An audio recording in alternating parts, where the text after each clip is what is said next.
Bueno, primero con parénquima, eso deriva del griego que es para, que significa al lado de, y énquima, que significa una cosa vertida. La combinación de las palabras que expresa el concepto antiguo de que el parénquima era una sustancia semilíquida vertida entre los tejidos sólidos. El parénquima constituye el tejido fundamental en varios aspectos. El parénquima filogenético, el parénquima ontogénico y el parénquima fisiológico. En el caso del parénquima filogenético, este va a ser el precursor de los otros tejidos. En el caso de las primeras plantas que estaban constituidas por verdaderos tejidos, estas estaban compuestas solo por parénquima. En el caso del parénquima ontogénico, ese es el más primitivo y sus células son más parecidas a las células embrionarias. Y el parénquima fisiológico porque es el asiento de las actividades esenciales para la planta, tales como son la fotosíntesis, la respiración y el almacenamiento. ¿Cuáles van a ser sus caracteres generales? Pues el parénquima va a estar constituido por células vivas. Generalmente van a estar bien vacuoladas, van a ser fisiológicamente complejas y en general van a tener paredes primarias poco diferenciadas que van a ser capaces de reanudar la actividad meristemática. Y a esa capacidad deben las plantas la posibilidad de cicatrizar las heridas, regenerar tejidos y formar nuevos vástagos y raíces adventicias. Aquí, por ejemplo, tenemos el parénquima clorofílico, llamado así porque tiene cloroplastos, ¿verdad? Que van a ser los responsables de realizar el respectivo proceso de fotosíntesis. ¿Cuál va a ser el origen de los diferentes tipos de parénquima? Los que están localizados en el cuerpo primario de la planta, o sea, el fundamental, el clorofiliano y el reservante, se van a diferenciar a partir del meristemo fundamental. El parénquima que está asociado a los tejidos de conducción primarios y secundarios se va a originar respectivamente a partir del procambium y del cambium. En el caso de las angiospermas, el parénquima reservante que constituyen el endosperma de las semillas se origina en el proceso de la doble fecundación. Y ese proceso tiene lugar, ¿verdad? Durante la reproducción de tipo sexual. El parénquima que constituye la felodermis en los tejidos de protección secundarios del tallo y la raíz va a ser originado por el felógeno. Entonces se van a reconocer diferentes tipos de parénquimas de acuerdo a la función de estos. Por ejemplo, parénquima fundamental, parénquima clorofiliano, reservante, acuífero, aerénquima y aquel parénquima que va a estar asociado a los tejidos de conducción. En el caso del parénquima fundamental, este se va a localizar eh, en la médula y el córtex de los tallos y las raíces, en la pulpa de los frutos y va a ser en general el tejido de relleno en cualquier órgano. La función del parénquima fundamental en el cuerpo de la planta va a constituir la masa en la que se encuentran incluidos todos los demás tejidos. Gracias a la turgencia de sus células, va a servir también para dar solidez general al cuerpo vegetativo, o sea, como para darle consistencia. Luego tenemos la estructura de este tipo de parénquima. Este puede ser un tejido compacto o tener incluso espacios intercelulares. Las células del parénquima fundamental van a tener forma poliédrica y van a ser de forma y tamaño isodiamétrico. Cuando tienen espacios intercelulares pequeños, tienen un promedio aproximado de 14 caras. Un poliedro geométricamente perfecto de 14 caras, 8 hexagonales y 6 cuadradas, que se designan como un ortotetradecaedro. O sea, cuando les pregunten qué forma tienen las células del parénquima fundamental, digan que es un ortotetradecaedro. Aquí se ve, lo que pasa que esto ya es un corte transversal, ¿verdad? Por eso es que no podemos ver todas las caras. Pero Esta figura en lo particular es rara entre las células vegetales, pero como las células tienden a lograr la forma que consiga la mayor economía de espacio, es decir, superficie máxima con volumen máximo, toman formas aproximadas. En el parénquima de los frutos de citrus, por ejemplo, y en los peciolos de los helechos, se estudió la forma de las células y se vio que 14 es el número de caras más comunes. Dos factores que van a determinar la forma de las células van a ser la diferencia en el tamaño de las células vecinas y la presencia de los espacios intercelulares. Las paredes celulares de estas células van a ser delgadas con campos primarios de puntuaciones y a veces las células del parénquima cortical o medular pueden tener una pared muy gruesa, incluso a veces lignificada, con puntuaciones simples, porque recordemos que este parénquima es el que le da sostén o consistencia a las plantas. Generalmente este tipo de parénquima fundamental no va a presentar cloroplastos, sino que va a tener leucoplastos. Pero en el caso de que haya cloroplastos, estos tienen granos o granum poco desarrollado, ¿verdad? Que son los tilacoides y los discotilacoides, van a estar muy poco desarrollados. Y las vacuolas van a estar generalmente muy bien desarrolladas, pueden almacenar antocianinas, taninos o cristales en células comunes o idioblastos. Aquí ustedes pueden observar, este es el núcleo de la célula. Pero todo esto que ustedes ven aquí es la vacuola, ¿verdad? Que pues va a tener antocianinas, taninos, etc. Lo mismo sucede aquí a todo este espacio, pues en realidad es el que ocupa la vacuola y lo que ustedes están observando a los alrededores en realidad son leucoplastos. Luego tenemos el parénquima clorofiliano o clorénquima. La función de este es que va a ser el tejido fotosintético por excelencia. Los cloroplastos se van a encargar de captar la energía lumínica transformándola en energía química. Se van a localizar especialmente en el mesófilo de las hojas, pero también en tallos jóvenes y en general en las partes verdes de la planta, a veces incluso aún en la médula. Entonces aquí tenemos el parénquima clorofiliano porque tiene pues varios cloroplastos a sus alrededores. Y acá tenemos el parénquima fundamental. Esto que vemos aquí ya son esclereitas, que pues ese es un tema de más adelante.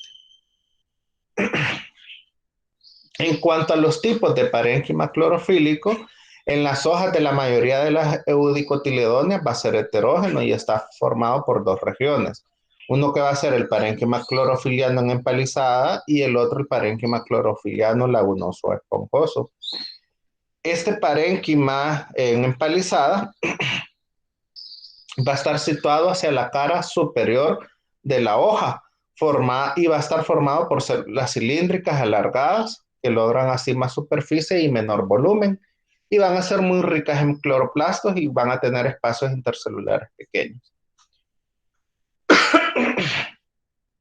En el caso del parénquima clorofiliano lagunoso o esponjoso, va a estar situado hacia la cara inferior de la hoja, va a estar formado por células cortas, redondeadas o variadamente lobuladas, van a ser menos ricas en cloroplastos y van a estar dejando espacios intercelulares grandes. Esos espacios van a ser las llamadas lagunas por donde va a circular el aire necesario para el intercambio gaseoso y la respiración. En cambio, en el parénquima clorofiliano que se encuentra en tallos jóvenes y en las hojas de ciertos monocotiledóneas, este va a ser de tipo homogéneo, o sea, no se va a diferenciar en empalizada y en esponjosa. Entonces, acá tenemos un parénquima clorofiliano homogéneo en corte transversal de las hojas de iris, ¿verdad? Por esto, porque es una monocotiledonia, por eso es homogéneo. Pero acá, en esta hoja de citrus, aquí sí tenemos el parénquima en empalizada, ¿verdad? Y hasta aquí abajito habría un poquito de parénquima esponjoso, aunque no se puede ver. Entonces, las células son alargadas, son cortas, apiñadas una con la otra, ¿verdad? Y esto es porque hay mayor superficie con relación al volumen. En cuanto a la estructura, generalmente las células del parénquima clorofiliano van a tener paredes delgadas que van a dejar abundantes espacios intercelulares que van a constituir un sistema de aireación bien desarrollado para facilitar el intercambio de gases necesarios para permitir la asimilación del dióxido de carbono en el proceso de la fotosíntesis. Sus células van a tener un número variable de cloroplastos que durante ciertos momentos del día pueden contener almidón de asimilación y van a presentar numerosas vacuolas o una sola vacuola. En ciertos grupos de plantas van a presentar otros detalles estructurales, como por ejemplo las células del parénquima clorofiliano de las hojas de pinus, que son estos transcortes que tenemos aquí abajo, que van a poseer pliegues internos, que son todos estos que ustedes pueden ver acá, ¿verdad? Igual,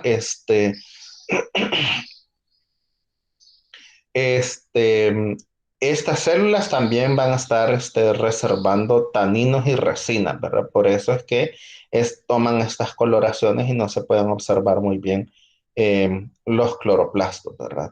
Porque en este caso el citoplasma está ligeramente plasmolizado, o sea, se ha contraído, ¿verdad? De cada una de las células y se tiñe de color púrpura. Luego tenemos el parénquima reservante y acuífero. Este parénquima reservante o almacenador, su función va a ser almacenar sustancias de reserva que se encuentran en solución o en forma de partículas sólidas.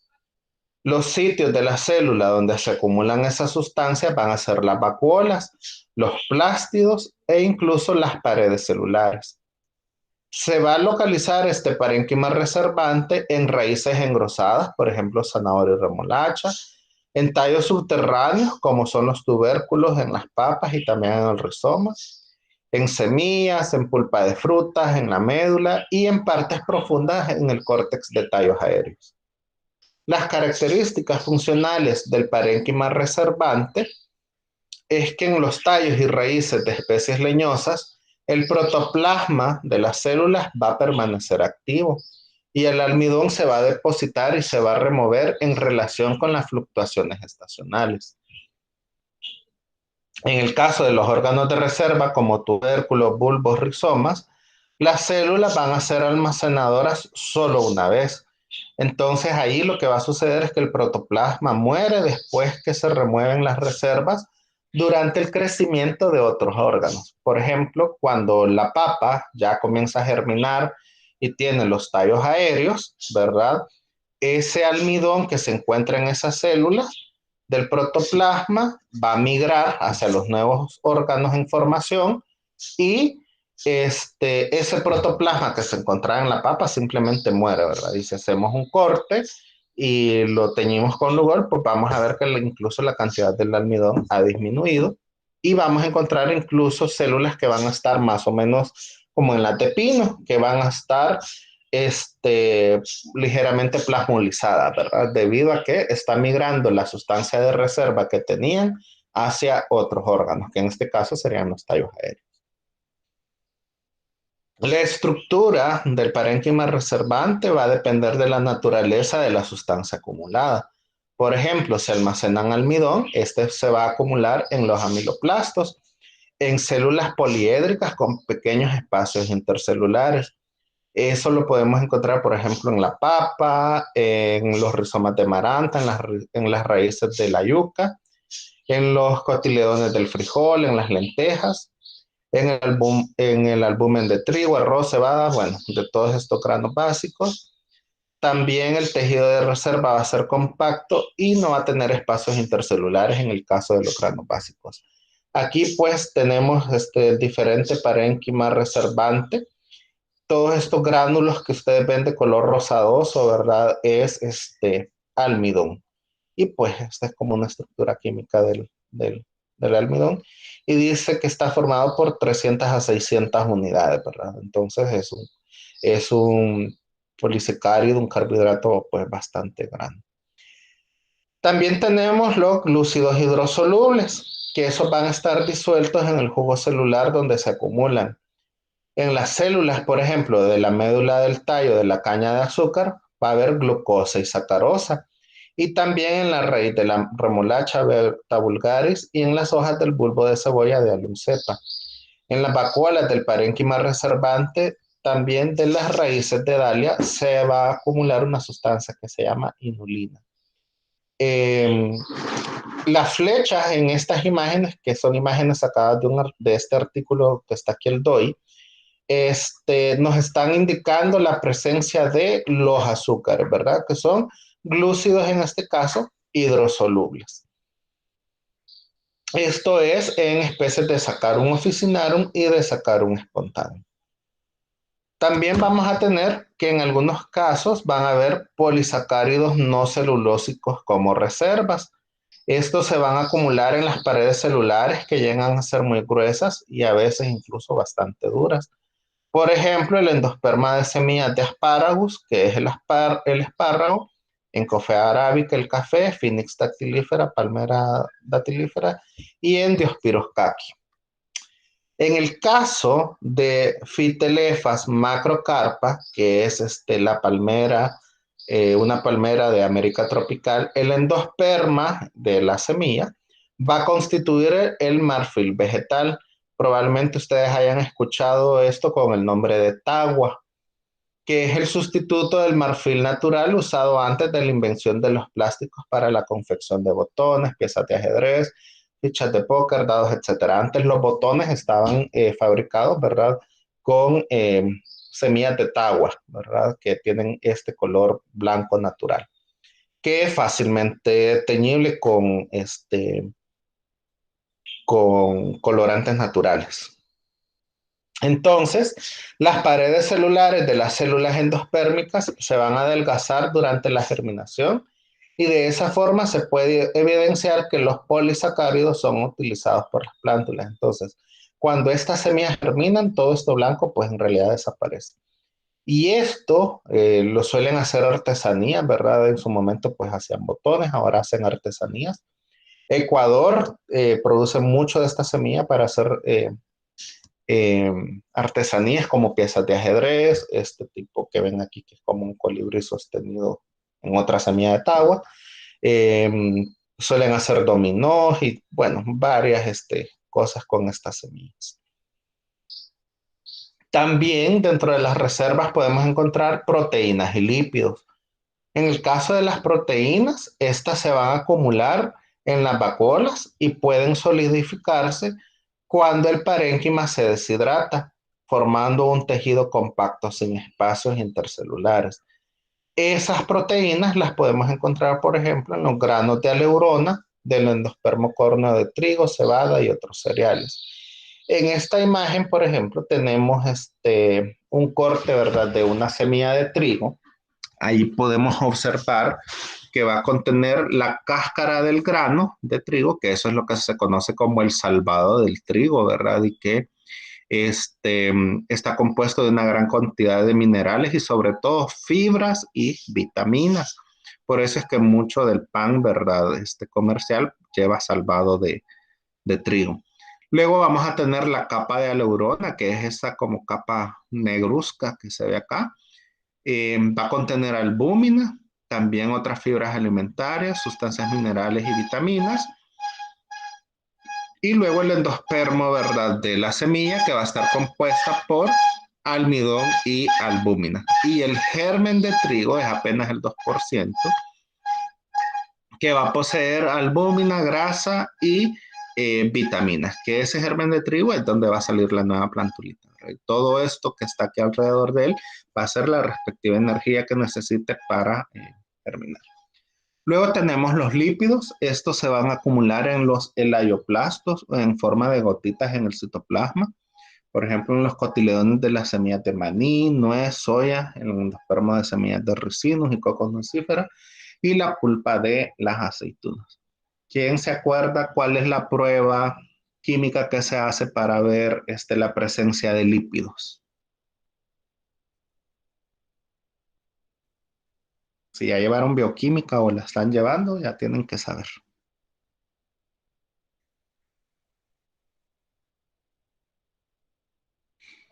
Mm, bueno, Luego tenemos el parénquima acuífero. La localización de este parénquima va a estar muy abundante en tallos y hojas de plantas suculentas. El agua acumulada va a constituir una reserva utilizable en periodos de sequía. La función de ese, pues, va a ser un parénquima especializado en el almacenamiento de agua. Y su estructura va a presentar células de grandes dimensiones, a menudo alargadas con paredes delgadas y vacuolas muy desarrolladas. Van a ser ricas en agua y a menudo en mucílagos que también pueden estar en las paredes y en el citoplasma. En el caso de los mucílagos, van a aumentar la capacidad de la célula de absorber y retener agua. Por ejemplo, en las hojas de agave y los tallos de salicornia, los claveos de las cactáceas y en algunas epífitas. Cuando hacemos un corte transversal de un cactus, ¿verdad? De los que tenemos, por ejemplo, en la casa, vamos a poder observar el parénquima medular que cuando los cactus se secan, eso es lo único que queda como fibroso, o como duro, o como evidencia de que alguna vez hubo una planta allí, porque ya de ahí todo este parénquima acuífero, que también se le puede llamar hidrénquima, y una parte del sistema vascular, el clorénquima, simplemente desaparecen, porque todas esas células lo que tienen es una gran cantidad de agua nada más. No tienen fibras, ¿verdad? No tienen esclereinas ni nada de esto. Entonces al final solo queda ese parénquima medular. Luego tenemos el aerénquima, que también se le puede llamar parénquima aerífero o aerénquima.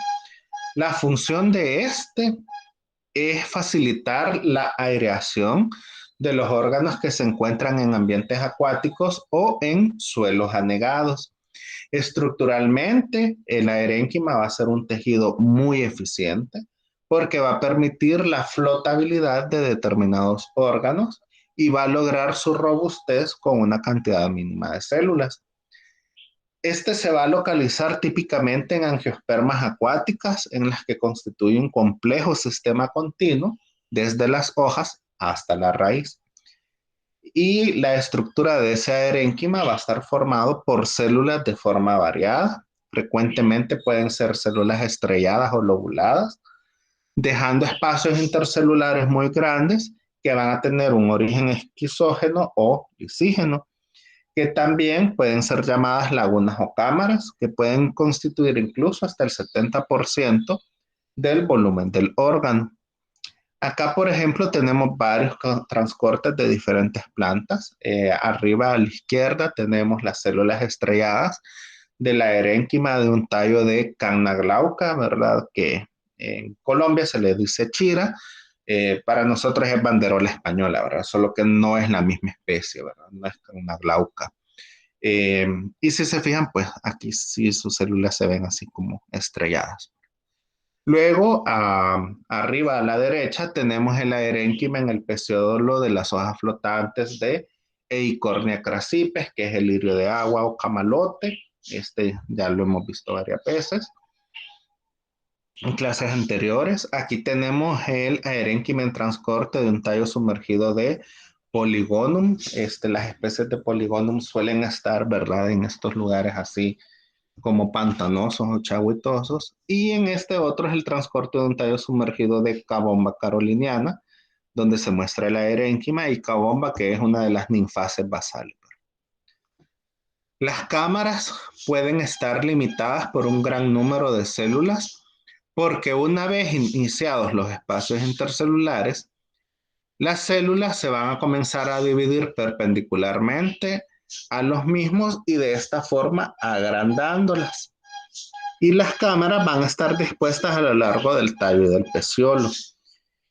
Están atravesadas perpendicularmente por placas transversales de pocas células de espesor que se van a llamar diafragmas, que al mismo tiempo que dan mayor solidez a la estructura, ¿verdad? Van a prevenir los daños por inundación. Aquí podemos observar los diafragmas en Eicornia surea. Primero en el corte transversal del peciolo, del tallo. Aquí en el peciolo, los diafragmas van a ser estas pequeñas estructuras que ustedes ven acá como triangulitos, ¿ya? que son estos mismos que se ven acá en este corte transversal del tallo.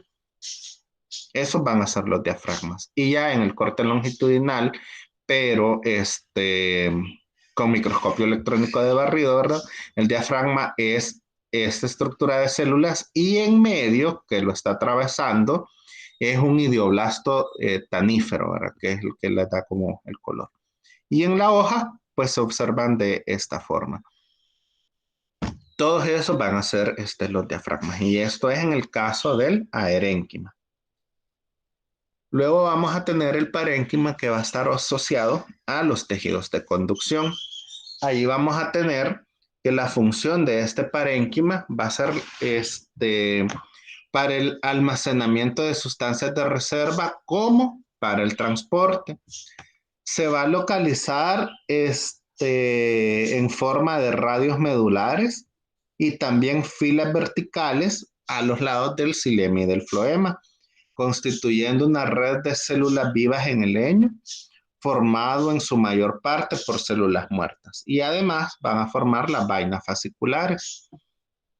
En cuanto a la estructura, en el leño las células parenquimáticas pueden tener paredes celulares lignificadas y en las vainas fasciculares las células tienen paredes primarias y pueden presentar cloroplastos diferentes a los de las células del parénquima clorofiliano.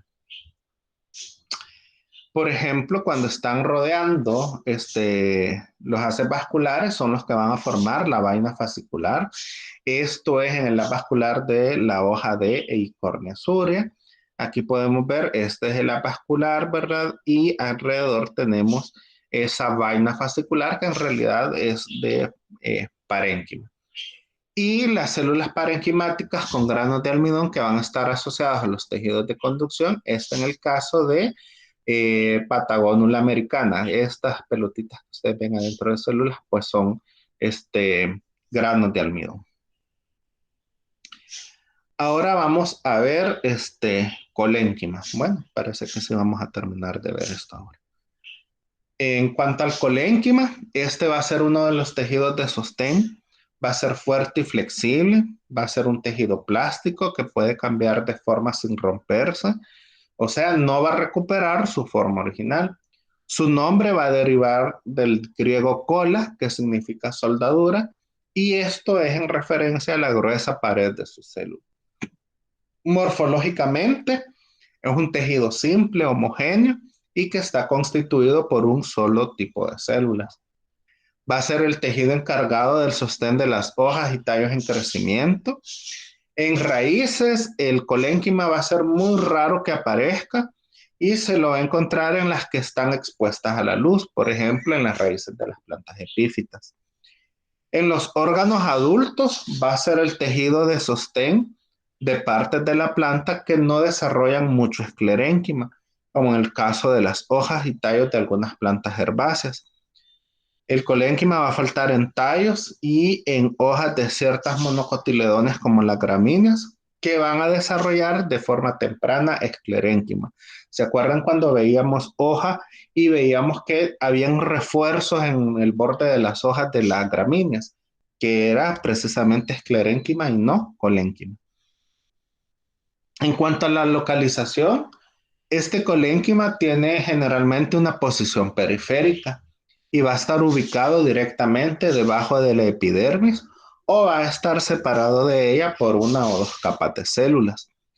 En los tallos puede formar una capa continua alrededor de la circunferencia o aparecer en cordones a menudo en las costillas exteriores visibles, por ejemplo, en aquellos tallos que sean cuadrados o triangulares. En peciolos, la distribución es similar a la encontrada en los tallos. En el caso de las venas foliares mayores, aparece en una o ambas caras, y si está en una sola, es en la inferior y también a lo largo del borde. Acá pueden observar ustedes cortes transversales de Leonorus cardica, de un artículo que, bueno, aquí está el DOI, ¿verdad? Y dónde vamos a encontrar nosotros ese colénquima, en los refuerzos de las costillas.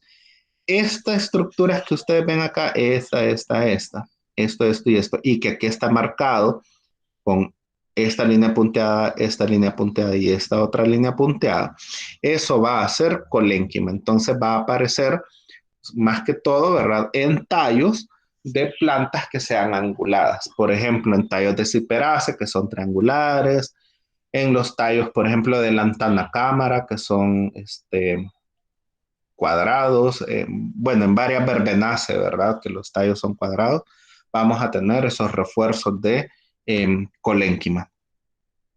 También ese colénquima puede aparecer en partes florales o frutos. Las cubiertas de los frutos que son blandas y comestibles, por ejemplo, en el de las uvas, perdón, son frecuentemente colenquimatosas y es la porción que se comen las uvas pasas. En la periferia del floema o el xilema de los haces vasculares de tallos o peciolos se desarrolla muchas veces un tejido que algunos autores lo consideran como un parénquima colenquimatoso. Esto es debido a su ubicación que no es en la periferia. Y en los últimos textos, ese parénquima colenquimatoso se describe como un colénquima perivascular. En las hojas que presentan movimientos násticos, o sea, por ejemplo, en la dormilona, el peciolo va a presentar colénquima superficial, excepto en la articulación, donde el colénquima va a estar profundamente ubicado. Las paredes del colénquima van a ser ricas en iones, tanto cloro como potasio, que van a estar siendo bombeados fuera del protoplasto durante la contracción celular, que es la base del movimiento foliar, ¿verdad? Entonces, en esta imagen es de un artículo y que, por cierto, no puse la referencia acá. Luego lo pongo. Acá tenemos el pulvínulo de las hojas de las mimosas, ¿verdad? De estas dormilonas. ¿Qué sucede? Cuando están turgentes se encuentran así, ¿verdad? La N acá está representada por el núcleo. Acá vamos a tener las células que se van a volver turgentes y mucha agua y iones calcio. ¿Qué es lo que sucede? Cuando nosotros tocamos una de estas plantas, estas se comienzan a plasmolizar, por así decirlo. Esto es porque va a haber entrada de iones hidrógeno, salida de iones cloro y potasio y también salida del agua. Entonces, esas células que van a estar en el peciolo, perdón, en el pulvínulo, se van a volver flácidas. Entonces, al volverse flácidas, lo que sucede es que se da ese efecto de dormancia, ¿verdad? Que nosotros podemos observar. Y luego, cuando vuelven a entrar el agua, los iones potasio y los iones cloro y salen el exceso de iones hidrógeno, se vuelven a quedar turgentes. Más o menos ese es el mecanismo, ¿verdad? De cómo funciona ese movimiento nástico. En cuanto a la estructura del colénquima, estas van a ser las células generalmente alargadas, fusiformes o prismáticas de hasta 2 milímetros de longitud. En corte transversal, las células van a ser poligonales. El colénquima va a estar formado por células vivas con un protoplasto vacuolado, muy rico en agua. Pueden presentar cloroplastos y taninos y van a ser capaces de desdiferenciarse para originar el felógeno o cicatrizar lesiones. Las células del clorénquima van a presentar paredes primarias engrosadas, brillantes o nacaradas en cortes frescos. Las paredes van a estar compuestas de celulosa, grandes cantidades de pectina y hemicelulosa y comúnmente van a carecer de lignina. Generalmente el engrosamiento de las paredes celulares va a estar distribuido desigualmente. En el esquema que ustedes ven ahí del lado derecho vamos a tener el corte transversal y el corte longitudinal de las células del colénquima. Ya habíamos dicho que en corte transversal las células iban a ser poligonales y en corte longitudinal pues simplemente alargadas y subcuadradas. Las células del colénquima se van a comunicar por medio de campos primarios de puntuaciones que van a estar situados tanto en las partes delgadas como en las partes gruesas de la pared. En cuanto a su clasificación, el colénquima, debido a que va a estar en diferentes lugares, puede ser de diferentes tipos. Y eso pues se va a basar en la distribución del espesamiento de la pared. Por ejemplo, tenemos el colénquima angular. Este tipo de colénquima va a ser el engrosamiento de la pared que van a estar localizados en los ángulos de la célula. En los estadios iniciales, el lumen va a tener una forma poligonal. Y este tipo de colénquima angular lo vamos a encontrar en el peciolo de varios géneros y especies y también en los tallos de varios géneros y especies que son los que aparecen ahí. En estos esquemas, por ejemplo, tenemos un cordón de colénquima arriba a la izquierda, un colénquima angular, ¿verdad? En corte transversal del peciolo de Apium graveolens, y ese colénquima angular son estas células como de color negro que están acá. Arriba a la derecha tenemos el colénquima angular en el corte transversal de una hoja de ninfea, que son como estos pequeños triangulitos que se dan. Abajo a la izquierda tenemos el colénquima angular, un corte transversal del peciolo de Micania, que son estos pequeños espacios acá entre las células. Y abajo a la derecha el colénquima angular en un corte transversal de tallo de Sambucus australis, que en este caso, si se fijan, tiene paredes celulares muy gruesas. El colénquima también puede ser lamelar o laminar. Aquí las células van a presentar engrosamientos localizados en las paredes tangenciales, tanto de la cara interna como de la cara externa. Eso lo podemos encontrar en los tallos de Sambucus, de Rhamnus y de Eupatorium. En esas imágenes, arriba a la izquierda, tenemos el esquema del colénquima laminar o tangencial. Arriba a la derecha es el colénquima tangencial en el género Micania. Y las dos imágenes de abajo es el colénquima tangencial en el corte transversal de los tallos de Sambucus. Aquí tenemos una vista general, ¿verdad? De ese colénquima de tipo tangencial y acá ya más en detalle, ¿verdad? Que si se fijan las paredes son extremadamente gruesas. También tenemos el colénquima lagunar. En este las células van a presentar espacios intercelulares y los espesamientos de las paredes se van a localizar próximos a los espacios. Esto sucede en los peciolos de Malva, Altea, Asclepia, Salvia, Latuca y también en raíces aéreas de Monstera, que es una monocotiledónea.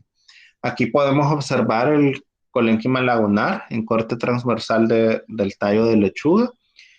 Así se ve el corte en el tallo en un microscopio óptico, ¿verdad? Esto es el colénquima lagunar, estos pequeños espacios que se ven acá entre las células.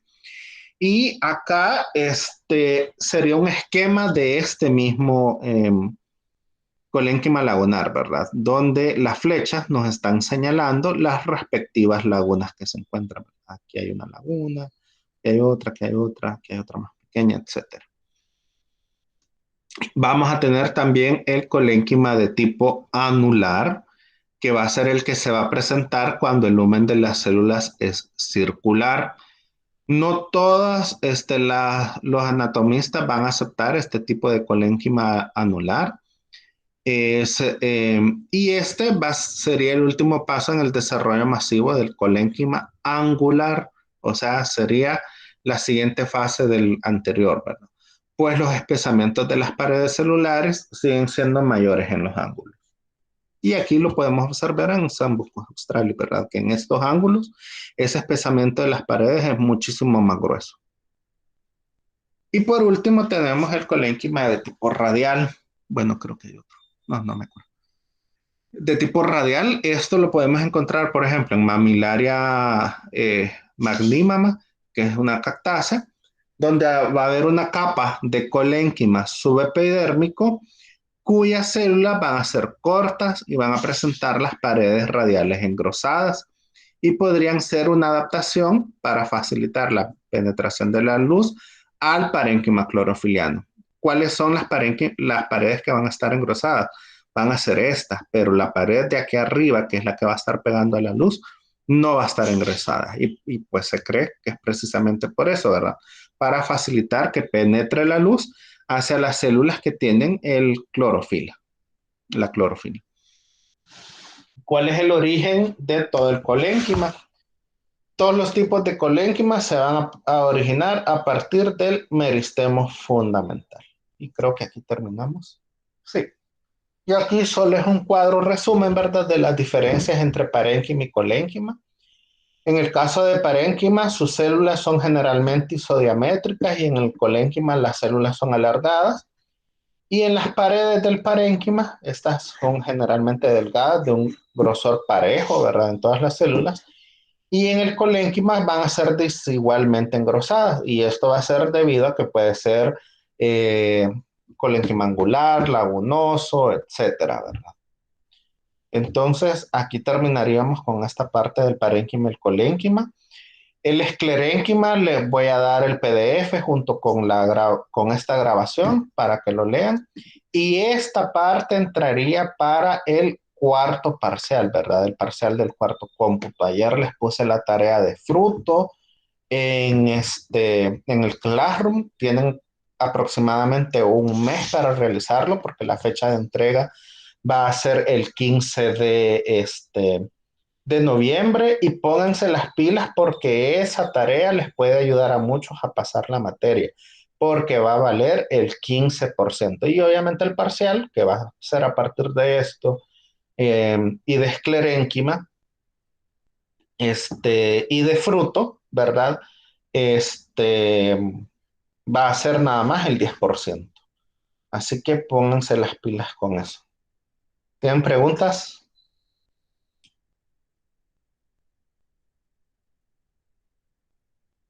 No, por el momento no. Bueno, entonces si no hay preguntas, nos quedamos hasta aquí. Y les aviso si nos vemos el miércoles, porque pues ya no tendría mucho contenido que darles. Probablemente quizás mejor haga la presentación de esclerénquima y así no les paso la lectura, pero bueno, ya vamos a ver. Nos quedamos aquí, cuídense y nos vemos el miércoles. Si no, les aviso. Adiós. Bueno, adiós, Lick.